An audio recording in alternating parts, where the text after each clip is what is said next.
Salut à tous, bienvenue. Vous rêvez de découvrir Israël, vous rêvez de dire adieu à votre sédentarité et marcher. Bah oui, ça vous paraît pas possible et pourtant vous vous trompez. Il y a beaucoup d'organisations, notamment le site du Bet Sefer Sadeh de Kfar Etzion qui vous permettra de découvrir Israël avec vos pieds. Alors, nous avons déjà eu l'occasion d'accueillir Daniel Ababou, ici présent, pour en parler, mais il a, on va dire, poursuivi cette folle envie de découvrir par lui-même Israël. Il va nous parler encore une fois du Shvil d'Israël, parce que cette fois-ci, il a terminé. Israël, comment ça marche ? Vous allez adorer comprendre ça. Et oui, il a terminé le Shvil d'Israël. Bonjour Daniel Ababou. Bonjour. Comment ça va ? Très bien. Alors vous, d'habitude, vous êtes un super sédentaire puisque vous êtes expert comptable. Oui, tout à fait. Donc la marche, tout ça, non, ça ne fait pas du tout partie de votre quotidien. Ça ne fait pas partie du quotidien, non. Alors, vous avez fait votre allié il y a quelques années, et vous avez tout de suite été complètement capté, intéressé par ce projet de traverser, en tout cas le Shvil d'Israël. Donc, c'est un chemin qui part du sud d'Israël jusqu'au nord, ou le contraire, comme on veut. Pourquoi ? En fait, moi, j'ai toujours été un marcheur. Pour donner un petit exemple, en fait, avec mon père, Zichron Livracha, tous les Shabbats matin, on allait prier à peu près à une synagogue qui se trouvait à 2,5 km de notre maison, puisqu'il était Chazan là-bas, et donc aller-retour. Donc on faisait 5 km, voilà, tous les Shabbats d'office, c'était fait. Et à part ça, j'ai toujours aimé marcher, puisque ça permet de voir plein de choses. Ouais. Et de ne pas rester enfermé dans son petit cocon et de découvrir plein de choses. Et quand j'ai appris, en fait, par un ami qui s'appelle Gilles Pérez, que vous connaissez. Voilà, qu'on salue. Voilà, qu'on salue. Qu'il était possible de faire le Shvil d'Israël par le Bet Sefer Sadeh de Kfar Etzion. J'ai eu ses recommandations par rapport à ce Bet Sefer Sadeh. Donc bon, j'ai pris contact avec eux et je me suis inscrit au parcours, en fait, qui est proposé. Ok, d'accord. Bon, alors ça, c'est l'histoire, on va dire, en gros, mais vous l'avez fait 2 ans de suite. Ça veut dire que vous avez fait une première année lorsque vous êtes arrivé en Israël. Alors, ça correspond au... Pas tout à fait ça. Je suis arrivé en Israël en 2014. Ouais. Voilà, donc j'ai commencé en 2017, donc 3 ans après. Parce qu'en fait, je connaissais pas, moi, au début, tout ça. D'accord. Et donc, Vous avez fait une première année, c'est ce que je voulais dire, parce que c'est un parcours qui se subdivise en 3 fois, c'est ça, voilà. En 3 années. Alors voilà, pour expliquer comment ça se passe, en fait, le Shvil d'Israël, c'est 1000 km. Donc, du nord au sud d'Israël. Bon, 1000 km, c'est quand même une grande distance. Donc, il est difficile de faire ça d'une traite, c'est quasiment mission impossible pour des gens actifs comme nous, c'est quasiment mission impossible. On fait par exactement, étape. L'idée c'est de le faire par étapes et en fait le Bet Sefer Sadeh donc de Kfar Etzion, ils ont fractionné ce Shvil d'Israël sur 3 ans. Ils ont fractionné donc ce parcours de 1000 km sur 3 ans, c'est-à-dire à raison de 350 km à peu près par an. Voilà, et fractionné sur 8 étapes. Sur 8 étapes de 2 jours, ainsi qu'une étape de 1 nuit. Voilà, ça, il faut le préciser. Donc, il y a un tioul de nuit aussi. Voilà, il y a un tioul de nuit. Et donc, ça fait à peu près 35 à 40 km en moyenne. Il y a une moyenne, puisque c'est pas toujours les mêmes... On n'a pas toujours le même nombre de kilomètres à chaque étape, puisque des fois, quand c'est du plat, on va plus marcher. Quand il y a des montées, on va moins marcher. Bon, c'est logique, puisqu'il y a énormément de relief en Israël. Et donc, ils ont fractionné ce parcours de cette manière. Ouais. L'idée, c'est que chaque mois, en fait, on fait une étape donc de 2 jours. Voilà, de 35 km en moyenne sur 2 jours.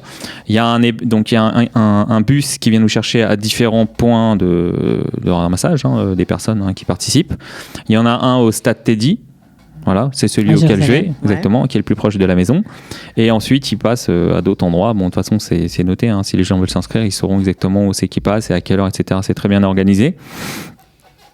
Et donc, le car vient nous chercher très tôt. Il nous amène à l'endroit où on va faire le tioul. Voilà, donc on marche après pendant 2 jours là-bas. Et il y a un hébergement qui est prévu la première nuit dans un Bet Sefer Sadeh qui se trouve à côté, voire un hôtel. On a déjà été à l'hôtel. Voire sous tente. Non. Alors oui, Pas justement. ça peut arriver ou pas? Oui, ça peut arriver, exactement. C'est-à-dire que dans le parcours, il y a des endroits dans le désert, parce que le Negev, c'est quasiment 50% d'Israël, donc il y a une grosse partie du parcours qui se fait dans le Negev. Et dans le Negev, il n'est pas toujours possible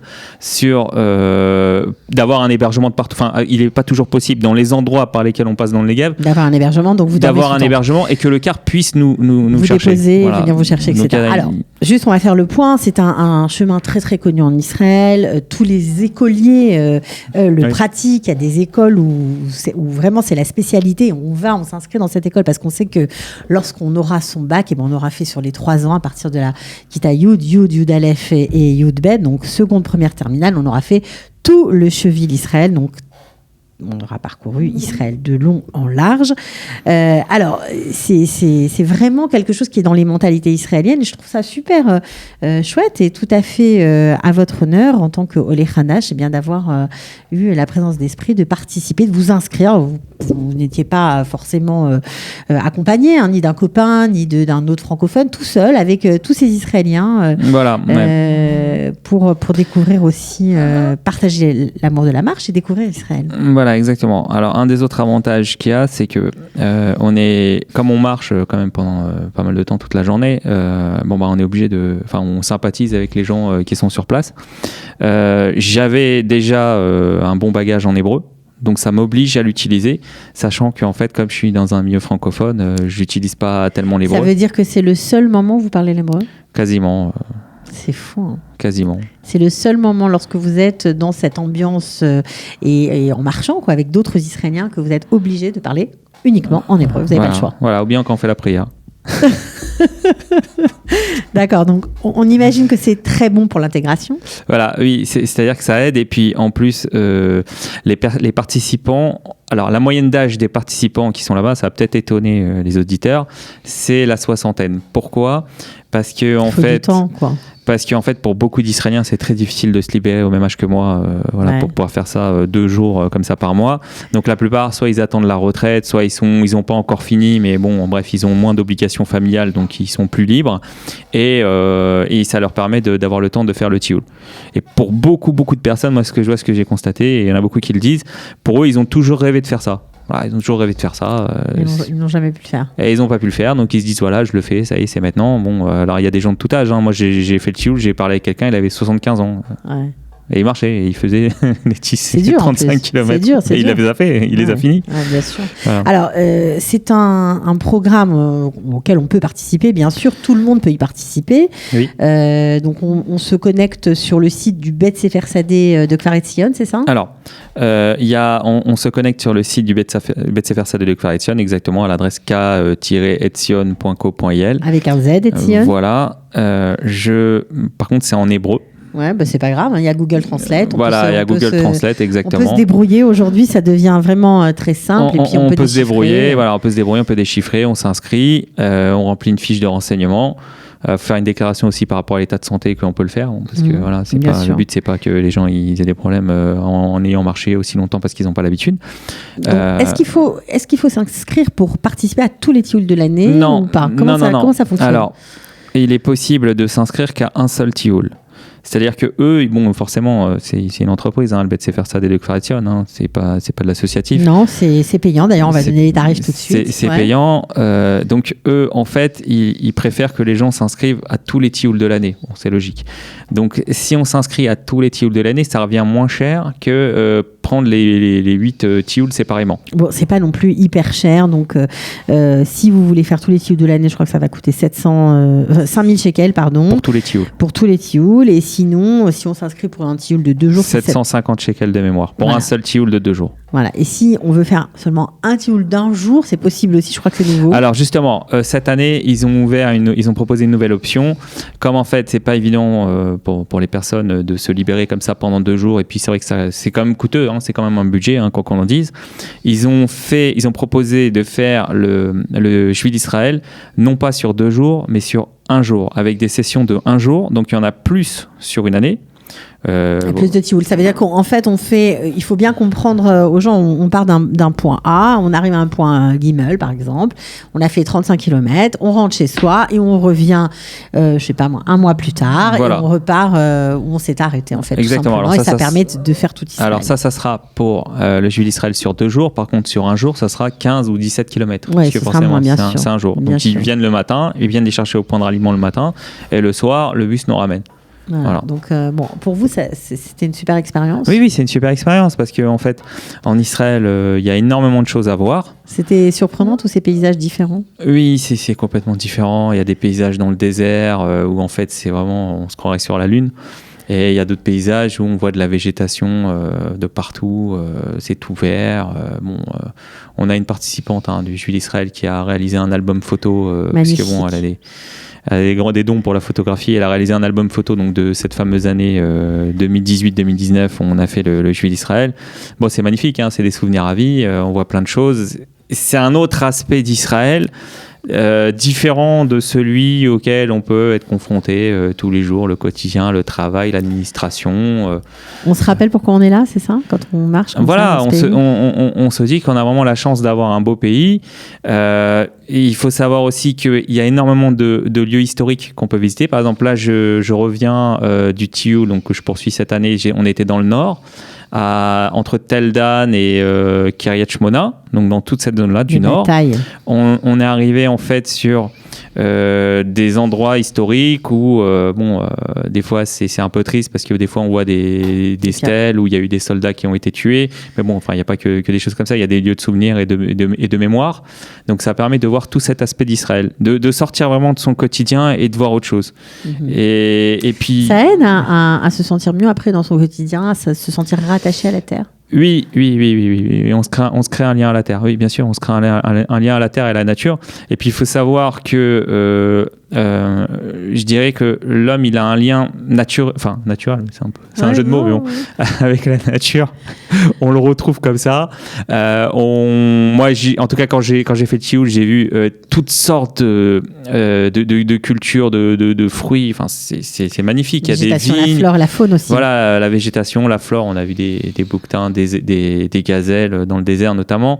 On voit des plantations de bananiers, des plantations d'oranges, des vignes. Des oliviers, il y en a de partout. Enfin, c'est magnifique de voir ça. Enfin, des chevaux sauvages. Oui, on a vu des chevaux sauvages aussi. On a vu des chevaux sauvages qui se baladaient. Vous traversez aussi les villages arabes parfois. Alors oui, effectivement, il y a à un moment une traversée de villages arabes. Alors ce qu'il faut savoir, c'est que le Juif d'Israël, lorsqu'il a été créé, donc c'était en 1995 de mémoire, il était prévu qu'il ne passe que par Israël des frontières de 1967, donc à l'intérieur de la ligne verte, en l'occurrence. Ouais. Et donc, il passe pas par les Shtachim, et par contre, il passe par quelques villages arabes, notamment dans le nord, en Galilée. Il y a également un autre village qui se trouve sur le bord de mer, un des seuls villages arabes qui se trouve sur le bord de mer par lequel on passe.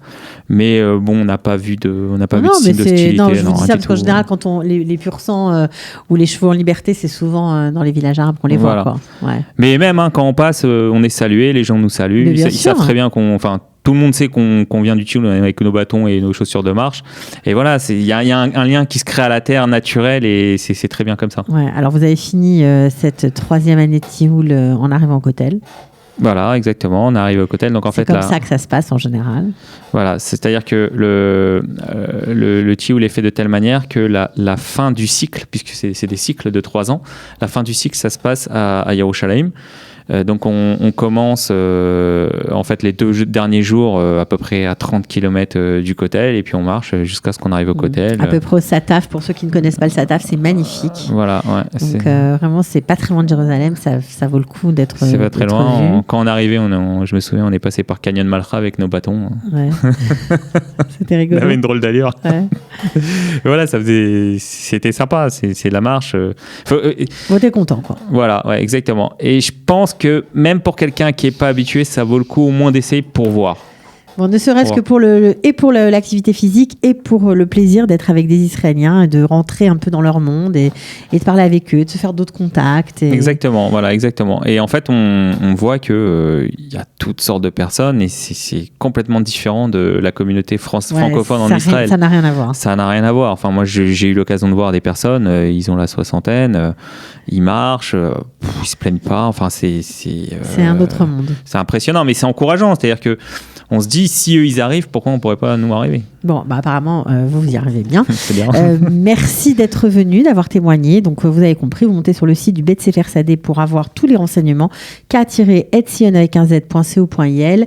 À très bientôt. Merci. Ciao. Merci. Israël, comment ça marche? Vous allez adorer comprendre Israël.